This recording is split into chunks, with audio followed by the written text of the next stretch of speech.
Alright, so we're looking at our last video related to World War II, and I've got on my green eggs and ham. That's Sam I Am, that's Sam I Am. I hate that Sam I Am. So, that's the end of the Dr. Seuss series for flip video fun. We are going to be looking today at the war conferences that ended World War II and how the different Allied leaders came to the decisions that they made. Your handout looks like this on one side, and basically I'm going to be introducing you to the different Allied leaders and how their personalities and objectives meshed or failed to mesh during the World War II period. The first one here on the far left you can see is Joseph Stalin. He was the leader of the United Soviet Socialist Republics, also called the Soviet Union, the 15 different states that make up the Soviet Union. He was an extremely paranoid guy. He had all kinds of reasons to be paranoid. He'd killed about 9 million of his own people who he considered to be political enemies. Yes, that's more than the Holocaust. So when you've killed that many of your own people, you have every reason to be paranoid that there are people in your country that don't like you, I suppose. For that reason, he is afraid to travel. He doesn't really like the idea of leaving his country for fear that while he's gone, a revolution will come about. He's not a guy either who tries to put people at ease. In fact, he's kind of gruff and tries to keep people off balance by just being non-communicative and difficult to interact with. And he's very defensive. Because he's paranoid, he relies on spies. We didn't know that all throughout the Manhattan Project and the Los Alamos scientific team building the atomic bomb, that he had a spy there the whole time named Klaus Fuchs. We thought, oh my goodness, excuse me. We thought that Klaus Fuchs was a Canadian, but he was not. He was actually a Soviet spy. Also, Stalin is desperate for help on the Eastern Front, this red area here. He's really mad that he, in his mind, have dawdled around in northern Africa and southern Italy and have not opened up another front sooner in France to help distract Hitler from the Eastern Front. He also is tired of having to deal with German invasion, so what he wants to do is put troops way out here in other countries and basically create a buffer zone out of Eastern Europe. And so he wants to control all of Eastern Europe, basically, after the war. We'll look at this a little more closely in class, but basically, part of what makes Stalin so infuriated is how his country has many, many more losses than anyone else's. He had 20 million men in his armed forces, and you can see here, or maybe not see, because it's kind of hard to see, that he lost 13.6 million soldiers in World War II. That's 13.6. The nearest country next to that, so he's the first. He's the most losses. The next one is Germany with 3.5 million. So you can see why the Soviets feel like something kind of drastic has to happen. You compare that 13.6 million and Germany's 3.5 million with our 292,000 men lost in World War II, and you can see that we were fairly fortunate in terms of our losses. Franklin Delano Roosevelt was, of course, our leader. He is best friends with Churchill. Him and Churchill get along wonderfully, and Churchill is the leader of Britain. However, Franklin Delano Roosevelt can really get along with anyone. He has a great sense of humor, and he doesn't really get intimidated easily. And so he can deal with Stalin, even if he doesn't like him. And you'll always see in pictures that if Churchill, Stalin, and FDR are together, that FDR is always in the middle, kind of the buffer between those two difficult personalities who didn't care for each other. We are really desperate for help on the Pacific front. We're the only country that's really having to fight in Europe and the Pacific, and so we keep trying to get pledges that other people will come help us after the war in Europe is over. We do not like the idea of the Soviet Union controlling Eastern Europe. We want all of Europe to be democratic and capitalist after the war, not authoritarian and communist, as Stalin seems to have in mind. This is Winston Churchill. He was the leader of Britain during the early part of the war. He loves Franklin Delano Roosevelt. He's an incredible spokesperson and statesman. He cannot stand Stalin at all, doesn't trust him, likes to interact with him as little as possible. And unfortunately, this is amazing to us because we hold Winston Churchill in great regard in America. He's on the way out at home. He's losing power in England due to a bad economy after the war is over. And there will be a new guy who takes over at the end of the war named David Attlee. So Churchill won't even make it all the way through the entire war period. Goodness gracious, I don't know what my problem is. This guy is Chiang Kai-shek. he's a leader of China, and he's a guy who we try to bring around as much as possible because he helps create a visual reminder that we're the only ones who are really fighting in Asia to defend Chiang Kai-shek. He is our ally. We want him in the clique of allies. We see that he does remind other people that U.S. is fighting on two fronts, and that we are just as committed as we are to Churchill and Stalin, that we are also committed to helping this man. We think that if we help him win in China, that we'll gain a key ally in Asia. We are totally unaware that soon after World War II, that Chiang Kai-shek is going to be overthrown by the communist regime led by Mao Zedong. So all the investments we put in Chiang Kai-shek are ultimately going to be kind of futile, which is a shame because they were significant.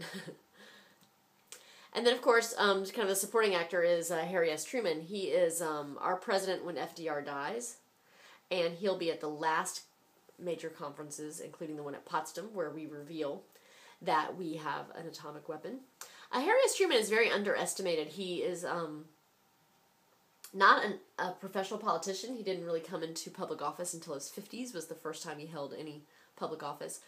He has kind of a plain-spoken, simplistic way of speaking, and it makes people kind of underestimate his intelligence, but also underestimate his resolve.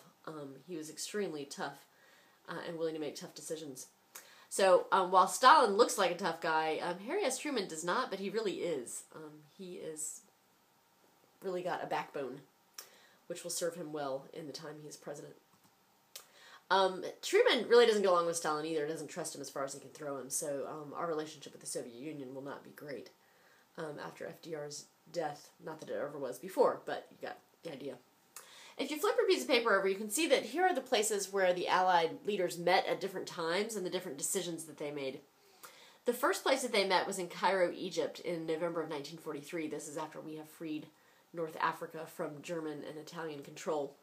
It was there that FDR, Churchill, and Chiang Kai-shek met, and we agreed that Korea, which had been taken over by Japan, would be freed from Japanese rule and would be given their independence.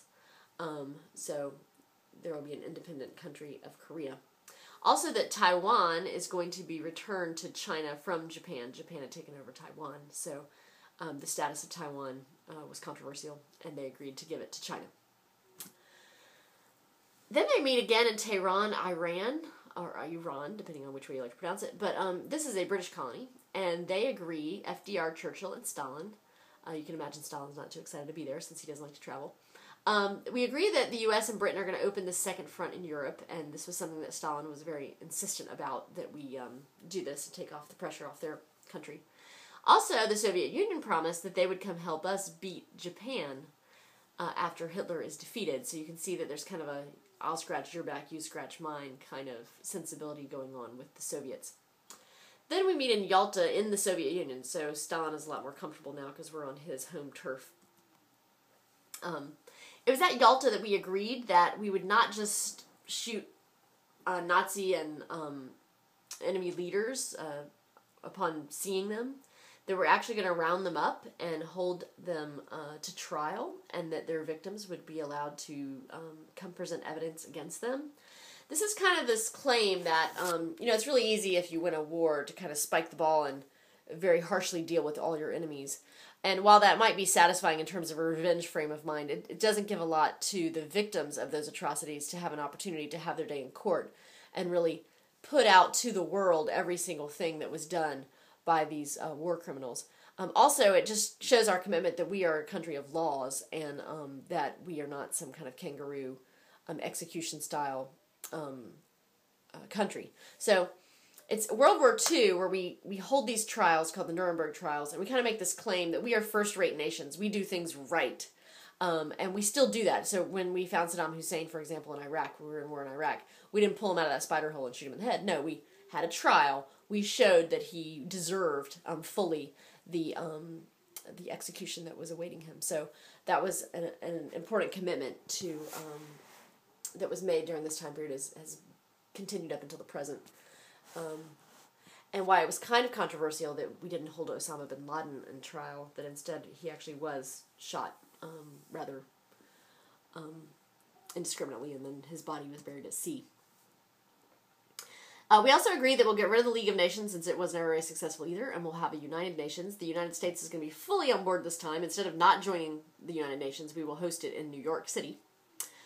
We also agree that Germany is going to be divided into 4 zones. This is a very important idea here.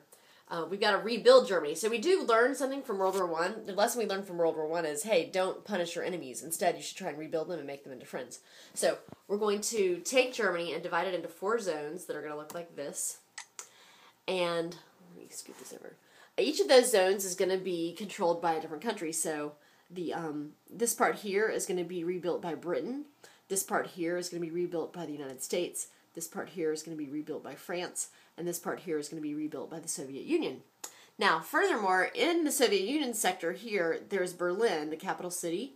And we decide that it's going to be rebuilt by a different country in the Allied victory circle as well. So this is going to be rebuilt by America, this by Britain, this by France, this by the Soviet Union. So the agreement is that we'll all work together to make sure that Germany emerges a strong ally and not a country that is weakened and economically broken, so that we won't have another Hitler come about as we did after the Treaty of Versailles. So an important example of how we have learned from history. Okay? The next meeting is Potsdam in Germany. Potsdam's kind of comical. I'd like to see a skit done about it sometime, because what's really going on in Potsdam is Truman is telling, I should back this out a little bit. Truman is telling Britain and the Soviet Union that we have a bomb, the atomic bomb. And what's funny is we'd already told Britain we had the atomic bomb, and so Britain has to act surprised because we hadn't told the Soviet Union we had the bomb, and we didn't want the Soviet Union to know that we were nicer to Britain than we were to them. So when Harry S. Truman says, oh, by the way, we have an atomic bomb, the British have to be like, oh, we didn't know. And then supposedly Stalin doesn't know we have an atomic bomb, but he's had a spy there the whole time. So I like to think about Truman saying, I have to tell everyone we've developed an atomic bomb, and both of them acting surprised when actually no one in the room was surprised at all. But they couldn't let each other know that. The other major decision made at Potsdam was the decision to move the Germans who had taken over other parts of Europe, that we're going to move them back. Very important decision, a wise one too. 6.5 million Germans are going to have to be forced to go back out of the parts of Europe that they had taken over.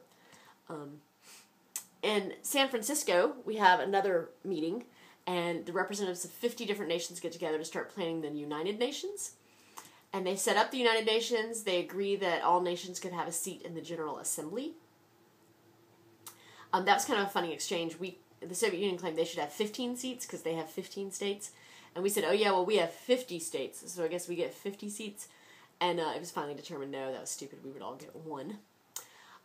It was decided that there would be this special organization within the United Nations, though, called the Security Council, and that China, the U.S., Britain, France, the Soviet Union would have permanent seats on the Security Council, and that all the countries who have permanent seats can veto any decisions made by the rest of the countries in the General Assembly. So let me just make sure you understand this. I'm going to fast forward this through to this. So this is a graphic of the Security Council. So the whole General Assembly of today, over 300 nations, can basically vote on something. And then that decision comes to the Security Council. And these 5 countries have permanent membership on the Security Council. And any one of these countries can veto the decision that's been made by hundreds of other countries. Okay? So these seats are extremely powerful. And then all the other countries of the world share these seats. And they're rotated in and out of these seats at different intervals. Okay? So you can see that at the end of 2012, these countries are going to rotate off and other countries are going to join. So, yeah, that's the way the Security Council works. So, the countries in the Security Council are very powerful, particularly those that are permanent members. Okay? And then the other thing that was decided is at Washington, D.C. in 1945, they decided that Japan would be rebuilt under the leadership of Douglas MacArthur, and that he's going to occupy Japan for 6 years, and they're going to write a constitution for Japan. Today it's still called the MacArthur Constitution, and that they will have freedom of the press and women's rights and labor unions. So a lot of changes will be made to Japanese society as a result of our involvement in Japan and rebuilding and helping form their government.